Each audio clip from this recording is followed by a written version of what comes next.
How's it going, ladies and gentlemen? My name is Ruffle Rowlett, and welcome back to a brand new video, guys. So, let's take a look at the first thing we've got today for Pokemon rumors, leaks, and everything in between. It is a 4chan post that was posted by an anonymous person called Mr. Newsman, which is, I like that name, and I hope Mr. Newsman keeps posting more stuff, because it's always fun to read these things in the morning. I just woke up, so, yeah. Either way, here we go, lads. This is what the post has to say, saying Pokemon ZA leaks by Mr. Newsman. Following it up with, as many of you have heard, the Pokemon Company Incorporated will be publishing Pokemon Legends next year in November 2025. So he's saying it's going to be end of next year, which, ooh, I don't know, man. I don't know about that. But he says, the game development is still in its first baby steps, but they already have the story planned and the mechanics in mind as well. Here's what people told me, okay?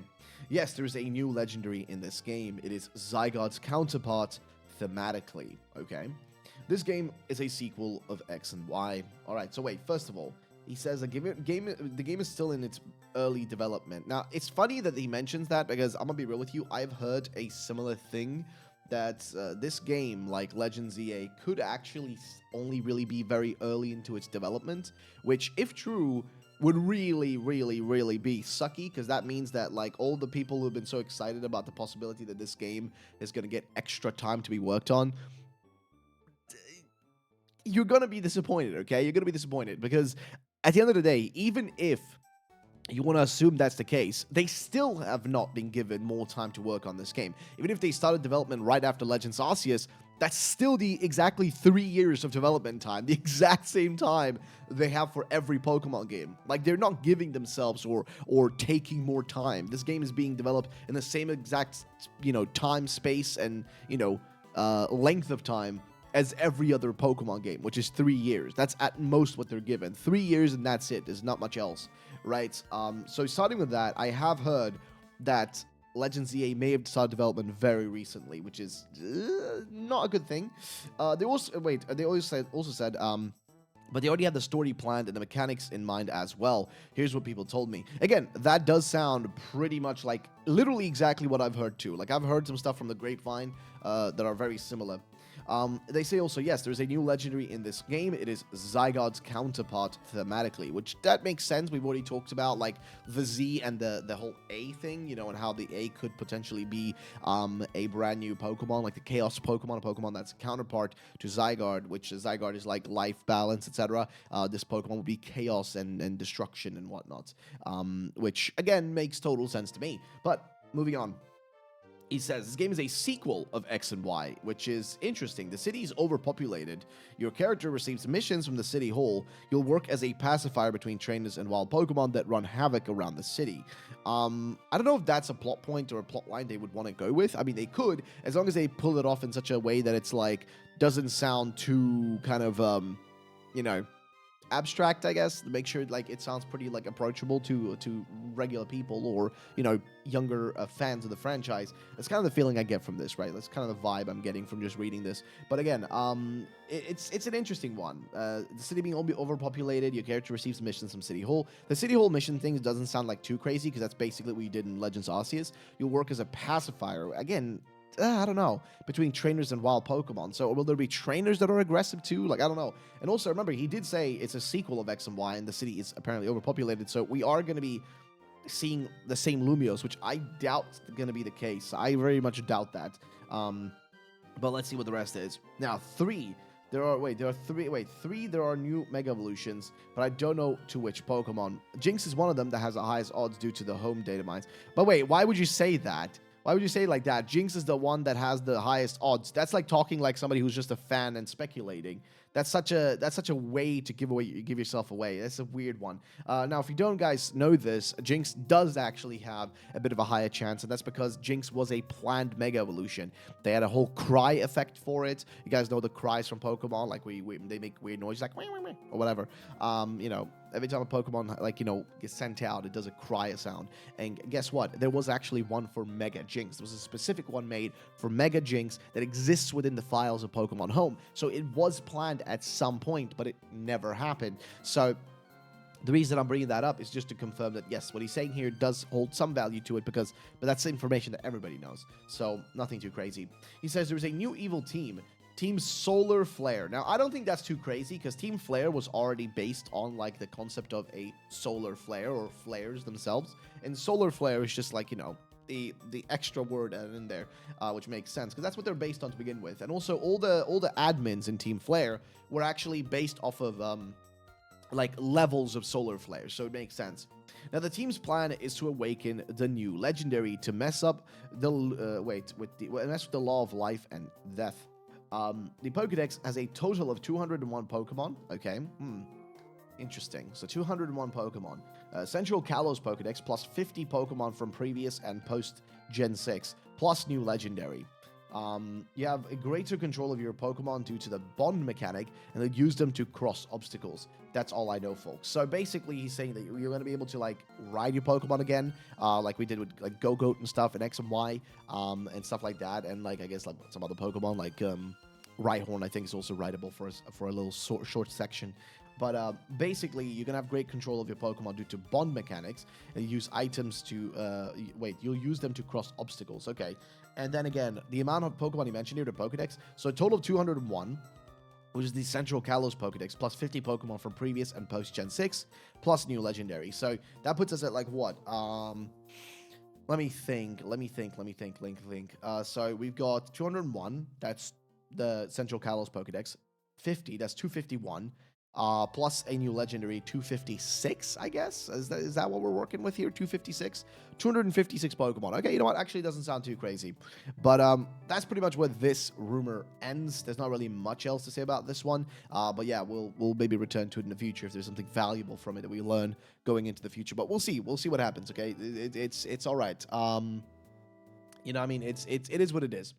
So that's pretty much what this one ends. Let's move on to the next thing, which is a bit of a theory from Mordekai's. Now, Mordekai's is just an awesome fella that makes some great theories, and he came out and said that he's got a bit of an interesting theory right here. He says it looks like if Pokemon Legends ZA were to take place in the past, so he's talking about the theme of like, will this game take place in the past or the future? We don't really know. But he says if it were to take place in the past, the themes of the game would possibly revolve around naturalism and romanticism, possibly about 80 to 150 years before the present day X and Y, based off of some historical paintings in Lumio's museum. So Lumio's museum actually has a lot of paintings in it. You guys can go to the Bulbapedia article if you want to look through all of it. But basically, there's a lot of these paintings. Like one of them has like a Sinnoh's Battle Frontier is on there with the audio guide telling them that, you know, Battle Frontier is a Pokemon battle facility located in the fighting arena in the Sinnoh region. And just, you know, there's a bunch of these paintings. But there's a bunch of them. When I really say it's a bunch of them, there is really a lot of them.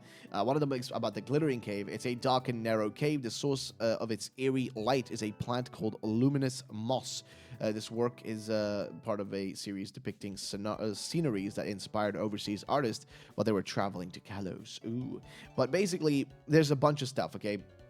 There's a bunch of references in here. The two that he noticed, though, is this one. Farmers and Pokemon.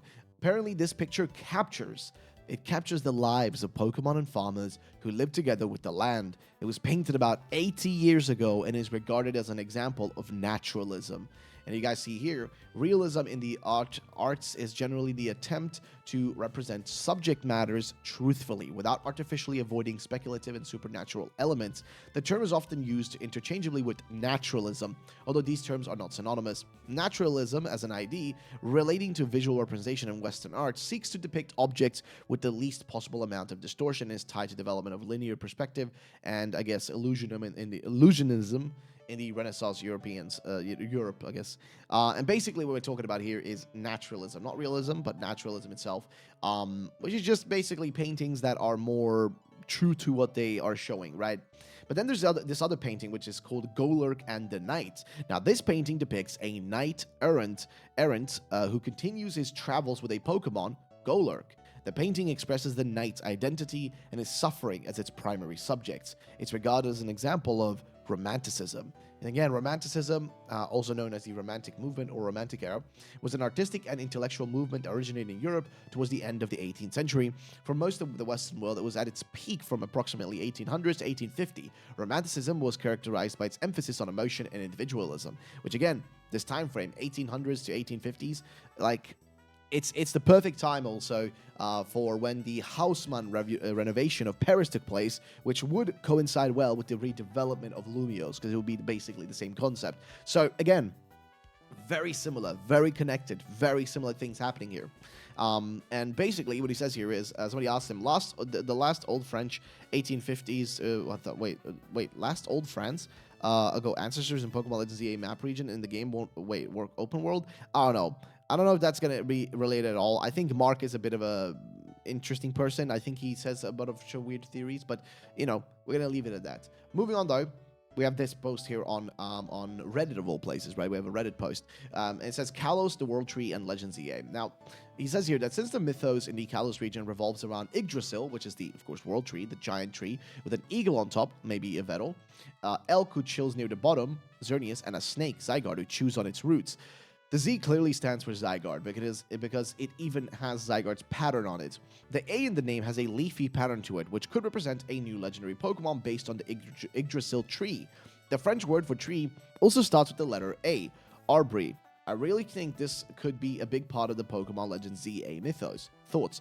I think that makes sense. A Pokemon legendary with a similar name to that, like to arbre, or I'm not sure how to say that, like in a French way or in a French accent, but arbre is how I'm going to call it, the American way, the English way of saying it, you know, America. But arbre is basically, you know, I guess the French word for tree in this case, and we have an A, and we're talking about Yggdrasil, the World Tree. Like, come on, it's way too on the nose. It's way too like clean. You know what I mean? It's way too on the point for me not to bring it up and not mention it. Like, it just makes total sense. If I'm gonna be honest with you, makes total sense. So, people's theories down here. You know, I'm kind of wondering if maybe like you know, we're gonna see another Pokemon, the squirrel, that delivers messages between the serpent and the eagle, while the A legendary could be the tree itself. Wait, I'm hoping for the squirrel though. But yeah, again, it's interesting to think, but it is a possibility though. It's a possibility, okay, that what we're looking at with the A is literally the tree itself, like a literal tree, a literal actual tree, or it could be a Pokemon, just like the Z represents Zygarde. And then the question becomes, okay, if that is the Pokemon, if that's what we are looking at, then what else could we see? Right? Will it be the Chaos Pokemon? Is that what the A is? Is it going to be literally a representation of the tree, like the actual tree of life is a Pokemon and not just an ID or a concept? Again, we don't know. We're going to have to wait and see about that. Next up, though, it's something actually from my Discord server, which I want to mention to you guys. We are actually now giving away, or Toyoko is giving away on our Discord, the Prince of the Sea. So it's actually time to get yourself a shiny Manaphy. And he actually has proof of him getting this. It's just not like a fake thing. He genuinely got it. And he wants to give it away to people who genuinely want one. He's been able to clone it. So if you guys want to get yourself a shiny Manaphy, a legal clone, legitimate from Pokemon Rangers that he hunted a few days ago. He actually shiny hunt streamed it, and he has a video with proof and everything. If you guys want to see it on my, on my server and everything. If you guys want it, basically on Wednesday, the 20th of March, it's going to be happening. It's going to be going down. You can join my Discord if you want to be able to find out when it's going on. But basically, you got to just go on to Sword and Shield Online, link trade, type in code 00010493 and search through until you find Taya, which is Toyoko, and then once you've done that, you'll be set. But if you want to make sure you keep up with this, you can join our server, our Discord server down below to make sure you don't miss this. But yeah, that's pretty much going to be that. Let's move on to the next thing. Now, I talked about this in a previous video. I don't know if I talked about this yesterday, but I talked about this in a previous video, which is again about the idea of basically the fact that Ilka is now going to be working with the Pokemon Company, right? The Pokemon Company, as you guys know, now it has created, together with Ilka, so Pokemon X Ilka has created a new company called Pokemon Works. Now, this is a whole new company, a whole new subsidiary that's going to be handling Pokemon games. And most likely, even based on the stuff that's been talked about here by people like Soul and stuff, but I've already said this a million times, we can pretty much already discern what's going to be happening here.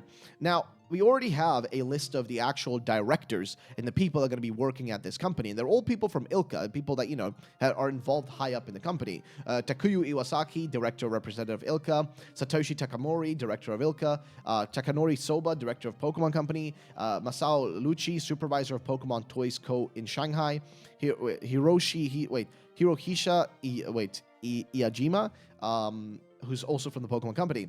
This is apparently, and this is, by the way, literally mentioned here, this new subsidiary and joint venture between both Ilka and the Pokemon Company should work on Pokemon franchise games together, but details of the project themselves still remain a mystery. So basically, we know for a fact that they're working together. Like, there's no question about it. We know that they're going to be doing this together now. Like, we have an actual company that exists now, which brings us back to something that was mentioned by Ridley Koo. You guys might remember, Ridley Koo posted this tweet right here. Now, this tweet basically said, like the following, we have basically like the text said, the cat, and then Ilka is working on a new game. Now, if you guys do not know who Riddler is, and I know some of you hate him now and all that and don't believe anything he says, he's a leaker that's been pretty much right 99% of the time. He got like basically like 2 things wrong, I think, in general. Like 2 things that I can think of, and people just stop believing in him. And I'm gonna be real with you. Frankly, I don't care what other people think. As long as he provides me with entertainment and information over time, I'm very happy. As long as, like, whatever he says next, whatever the next stuff that he actually does post does end up being real, that's all that matters. But the guy has been correct in the past, and that's why I'm going to give him a chance. I mean, geez, we've seen other leakers as well get stuff wrong, because I'm going to tell you something right now.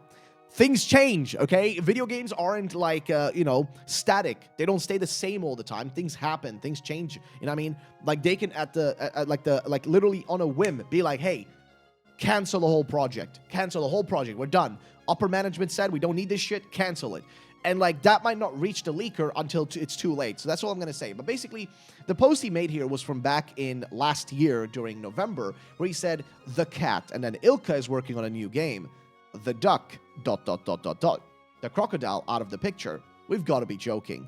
And yeah, basically down here he replied to a few people where somebody asked him, I guess about the, Ilka and stuff, and he said Ilka should be kicked out. BDSP is shitty AF. And then at the bottom here somebody asked him, like, I guess, what about Ilka? He said Ilka was out long before, which kind of doesn't track because Ilka is not out. Ilka is actually part of the big puzzle now. They're actually together with them. But what he did say, though, and this, like, information about Ilka and the Pokemon Works company, it does match really well with this post, where basically he posted this 8, and people couldn't really figure out what it meant, and some people thought maybe it's supposed to be, like, in the shape of, like, typing out Ilka, or maybe it's supposed to be in the shape, like what Mordecai said here, the developer system is the initials for Nintendo DS, so this could mean that the remakes of DS are still being made, but we won't see the final version of gameplay on Pokemon Day, just a developing point that they'll share info about, because, yes, the developer system is literally what the DS stands for, or dual screen, which is what, and also the shape here is the actual logo for the Nintendo DS, or like the icon they used for it. You guys can see it right there in the middle, right? Like it's the DS, like literal logo. But again, we never figured out what this was. But what he did say here, though, was this developer is still converting, not the final.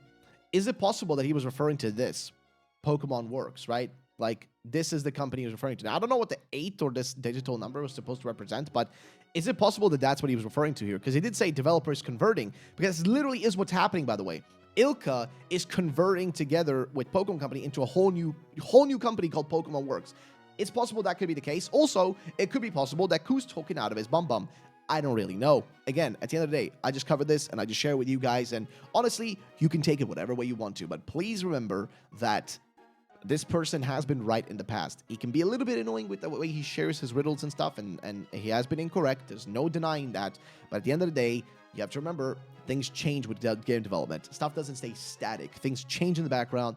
Things get, flipped around, and things, happen. It's not like, any business is 100% on a set path at all times. Things change all the time. Projects get canceled. New ideas come up.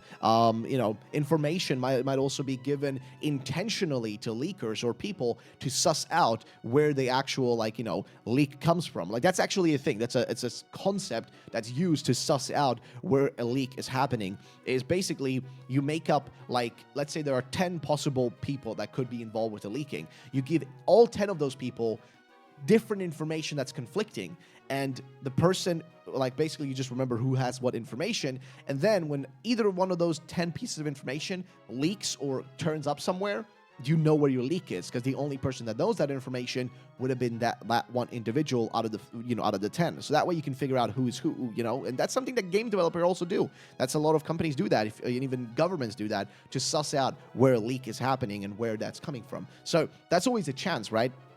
But the fact of the matter is that a lot of people have talked about Gen 5 remakes, and it's not just with the coup, it's not just, Soul speculating on it. There's been a lot of stuff like that, which would mean that it's possible that Pokemon Works, and him saying here that developers converting, might be related to the Pokemon Works company, and the fact that they've converted now into a proper company. They've actually become now a full development company, a full video game development company that's going to be working on remakes. So I'm going to leave it at that.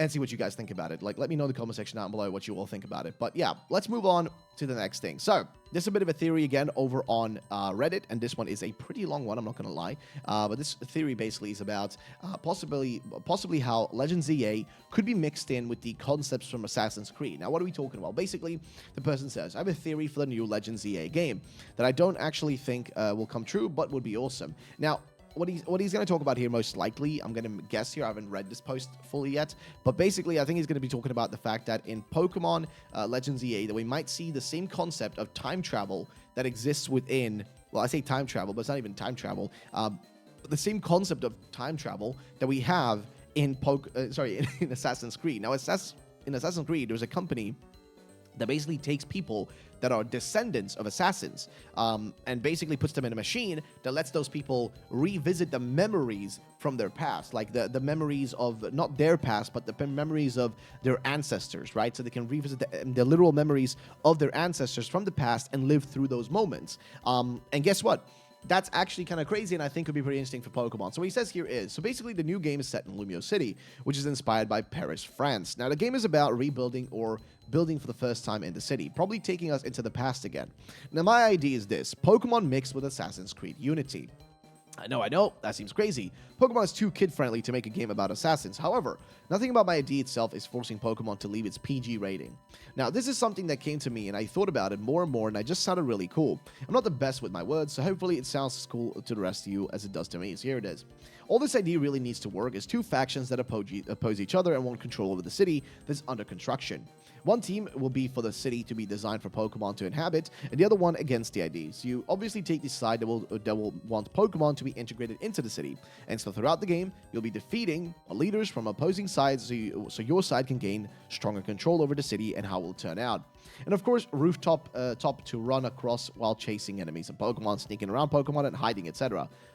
Honestly, if you got that level of movement, that sounds like a Spider-Man game at that point, which would be pretty fun, but I highly doubt that's something they would do, to be honest with you. Now, here's my first big idea for this potential game is that we could see a precursor to Team Flare.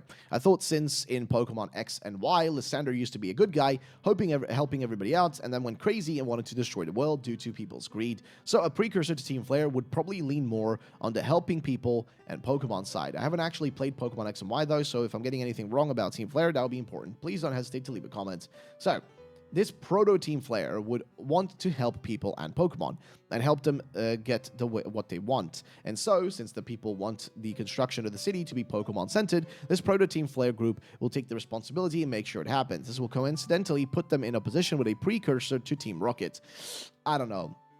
See, for me, this theory just hinges a lot on, like, this guy's desires of what he wants. For me, personally, I like the idea of, like, that we're not literally traveling back in time, but that we're revisiting memories of like family members and stuff. Like, that sounds more cool to me from, like, Assassin's Creed, because the way it looks, like, the way, like, you watch the trailer, how we go from, like, this, like, paper drawing to this almost like neon freaking like graph design. I don't even know what to call it, actually. That to me looks more like we're entering some sort of, like, you know, virtual reality device or something. And I think that would be really cool if we could do that. That would actually be really sick. But I don't know. For the most part, it's a cool theory. But again, I highly doubt they would do something like this. It seems like a little bit, you know, it seems like a little bit too fanficky, but again, just fun to mention nonetheless. Moving on though, we have an awesome little thing I want to show you guys, which is a concept art for what the characters could look like in Pokemon Legends ZA. This was drawn by the lovely Dream Big Pokemon, or Dream Big Mon, who has made a bunch of other fan arts and awesome stuff. And here we have a artwork that looks fantastic, in my opinion. This was drawn like a long time ago for a theorized Pokemon, like Pokemon Zygarde or Legends Zygarde, which is really funny because now it's real, like it's actually happening.